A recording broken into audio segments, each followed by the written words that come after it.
बिस्मिल्लाहिर्रहमानिर्रहीम अस्सलामु अलैकुम वरहमतुल्लाहि वबरकातुहू। मां आहियां मोहम्मद सफ़वान ख़ान मरी ऐं तव्हां ॾिसी रहिया आहियो सिंधी तदरीस। पोएं सबक़ में असां ॿिए बाब जी मश्क़ खे मुकमल कयोसीं। अहिड़ी तरह असांजो बाब मुकमल थियो ऐं हिन सबक़ में असां टें बाब खे शुरू करे रहिया आहियूं जंहिंजो नालो आहे समाज। अॼु असां ॾिसंदासीं त समाज छा आहे।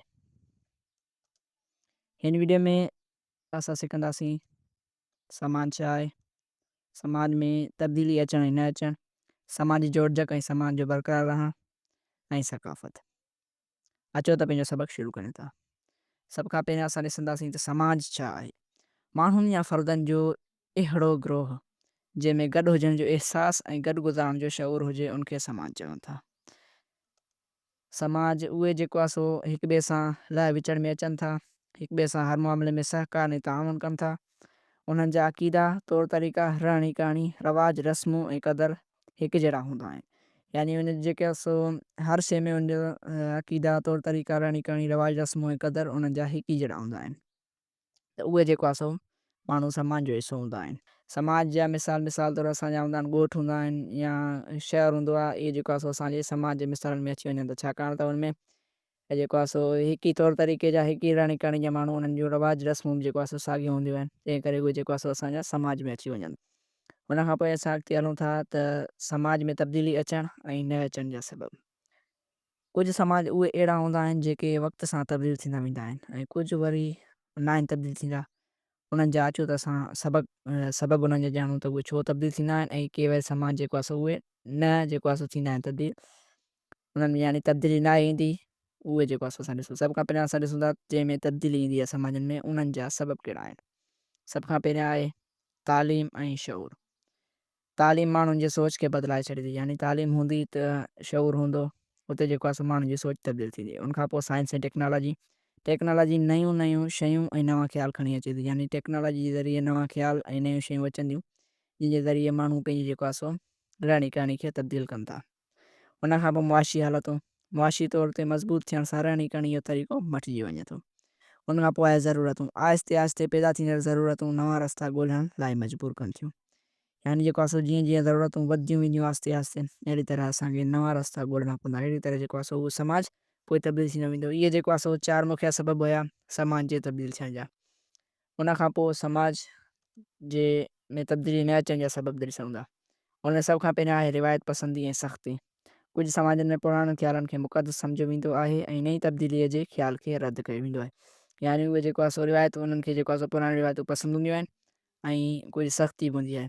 उनखां पोइ तालीम जी खोट, असां उनमें ॾिठो तालीम हूंदी आहे समाज तब्दील थींदो आहे, पर हिन समाज में जेकॾहिं तालीम न हूंदी त उहो जेको आहे सो तब्दील न थींदो। जिते माण्हू अनपढ़ियल हूंदा आहिनि त खेनि उहा ख़बर ई न हूंदी आहे त दुनिया केॾांहुं वञी रही आहे। उनखां पोइ 3 नंबर सबब इहो आहे त ख़ौफ़ ऐं बेएतबारी।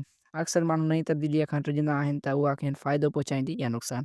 इन ख़ौफ़ जे करे ई जेको आहे सो हू उन ते एतबार न आहिनि कंदा ऐं तब्दील न आहिनि थींदा। उनखां पोइ मफ़ाद परस्त तबिको, समाज जो उहो तबिको जंहिंखे मौजूदा निज़ाम मां फ़ाइदो मिली रहियो आहे, यानी उनखे फ़ाइदो आहे इन निज़ाम मां।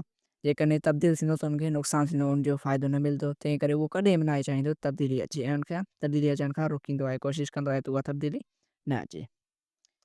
उनखां पोइ समाजी जोड़जक ऐं समाज जो बरक़रार रहणु।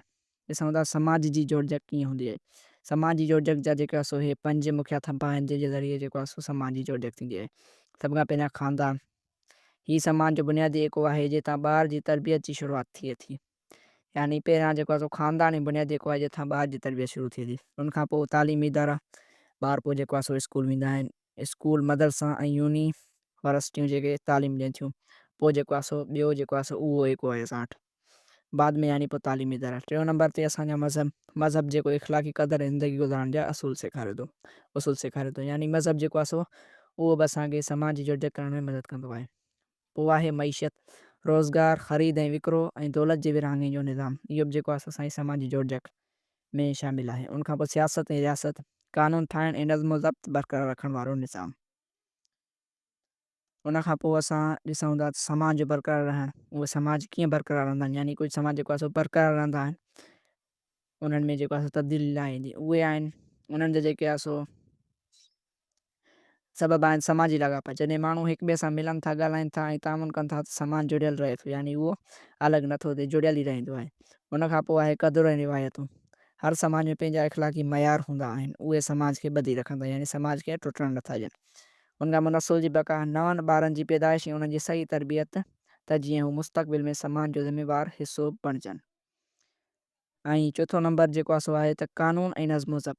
समाज में ॾोहनि खे रोकणु ऐं इंसाफ़ लाइ क़ानून जो हुजणु लाज़मी आहे, यानी ॾोहनि खे रोकणो आहे, गुनाहनि खे रोकणो आहे, त उन लाइ ऐं इंसाफ़ लाइ जेको आहे सो असां वटि क़ानून जेको आहे सो हर तरह सां लाज़मी आहे। उन खां पोइ अॻिते हलूं था त समाज जा क़िस्म। गुज़रान जे शुरूआती ज़रियनि जे बुनियाद ते समाज खे 3 हिसनि में विरहायो वियो आहे। नंबर पहिरियों आहे सिनती समाज खां अॻु वारो समाज, पोइ आहे सिनती समाज ऐं उन खां पोइ आहे अॼोको सिनती समाज। इन्हनि जेको आहे सो टिनी खे असां इंशाअल्लाह अॻे सबक़ में ॾिसंदासीं। उन खां पोइ असां सकाफ़त खे ॾिसूं था, कल्चर। सकाफ़त माण्हुनि जे हिकु गिरोह जी ज़िंदगी गुज़ारण जे तर्ज़ या नमूने खे चइजे थो, यानी असां जेको आहे सो गिरोह हूंदो आहे माण्हुनि जो, उन जो जेको आहे सो तर्ज़ु उन्हनि जो कीअं आहे, उहे कीअं था ज़िंदगी गुज़ारनि, उन्हनि जो कहिड़ो नमूनो आहे ज़िंदगी गुज़ारण जो, उन खे असां कल्चर चवंदा आहियूं।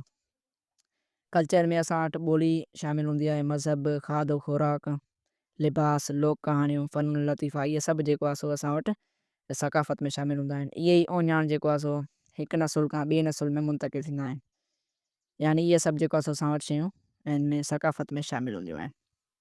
इन्हनि शयुनि ते सकाफ़त ॿधलु हूंदी आहे, इहे ओञाण।